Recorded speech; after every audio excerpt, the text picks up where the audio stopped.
India's number 1 director S S Rajamouli and Rama Rajamouli వల్ల నేను చనిపోతున్నాను. అందుకు సంబంధించి నేను ఇస్తున్న మరణ వాంగ్మూలం. వీడేంటి పబ్లిసిటీ కోసం ఇలా చేస్తున్నాడు అని మీరు అనుకోవద్దు. పబ్లిసిటీ చేసుకునేవాడు ఎవడో చనిపోవాలని అనుకోడు. అందుకే మరణ వాంగ్మూలం ఇస్తున్నాను. నేను పనిచేసిన వాళ్ళలో ఎంఎం కీరవాణి, గుండం గంగరాజు గారు, చంద్రశేఖర్ ఇలేటి,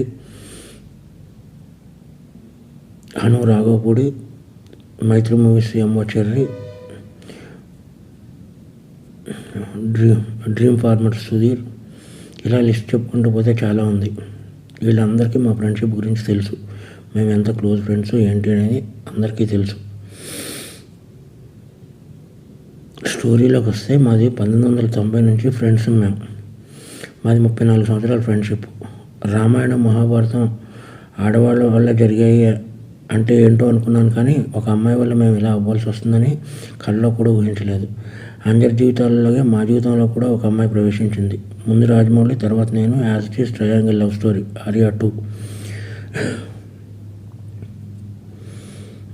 కానీ ముగ్గురం క్లోజ్ కాబట్టి ఇప్పుడు ఏం చేద్దాంరా నేను రాజమౌళిని అడిగితే, ఏం చేస్తాం, మీరు సాక్రిఫైస్ చేయాలి అన్నాడు. అలా ఎలా కుదురుతుంది, అలా సాక్రిఫైస్ చేయడం కుదరదు, మనం ముగ్గురం కలిసి ఉందాం అన్నాను. అది దారుణంగా ఉంటుంది అన్నాడు. అప్పుడు నేను పెళ్లి చేసుకుంటాను, అప్పుడు నలుగురం కలిసి ఉందాం అన్నాను. అది చాలా చండాలంగా ఉంటుంది, సమాజం ఒప్పుకోదు అన్నాడు.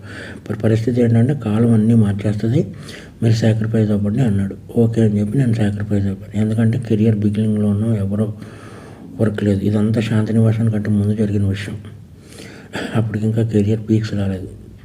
ఈ చిన్న చిన్న గొడవలకి ఇమ్మెచ్యూరిటీతో కొట్టుకుని చేయడం కంటే ఇది బెటర్ కదా అని చెప్పి నేను సాక్రిఫైస్ అయిపోయి పని చేసుకుంటూ వచ్చాను. ఇక్కడి వరకు అంతా బాగానే ఉంది. ఆ నంబర్ 1 డైరెక్టర్ అయిన తర్వాత ఆడికి ఏమొచ్చిందంటే డౌటు, నేను ఇవన్నీ ఎవరికో చెప్పేశాను అని చెప్పి నన్ను టార్చర్ పెట్టడం మొదలుపెట్టాడు. నా 30 సంవత్సరాల జీవితాన్ని ఆడి కోసం సాక్రిఫైస్ చేసినందుకు నన్ను టార్చర్ పెట్టడం మొదలుపెట్టాడు. ఎందుకు అంటే, ఒకసారి ఆడికి నాకు చిన్న ఆర్గ్యుమెంట్ జరిగితే మన స్టోరీని సినిమాకి ఎంత ఇస్తాను అని ఒక మాట అన్నందుకు నాకు నరకం అంటే ఏంటో చూపించాడు. నా రిలేషన్ కట్టు భైరవగాడు, చెంపాగాడు, కార్తికేయ గాడిని, వీళ్ళందరినీ మేము పెంచాం. ఆడిని బాబా అంటారు, నన్ను బాబా అంటారు. అందరిని పెంచాం. వీళ్ళందరూ దూరం అయిపోయారు. నా ఫ్యామిలీ మొత్తం దూరం అయిపోయింది. ఎందుకంటే ఈ నంబర్ 1 డైరెక్టర్ అయ్యేటప్పుడు ఈ శాసించేస్తున్నాడు ప్రపంచాన్ని. శాసించేసి నన్ను చంపేయాలన్నంత టార్చర్ పెట్టాడు.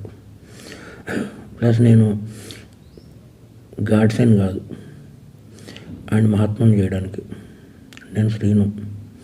అందుకని చెప్పి నేను ఈ డెసిషన్ తీసుకున్నాను. ఈ డెసిషన్ తప్పు రైట్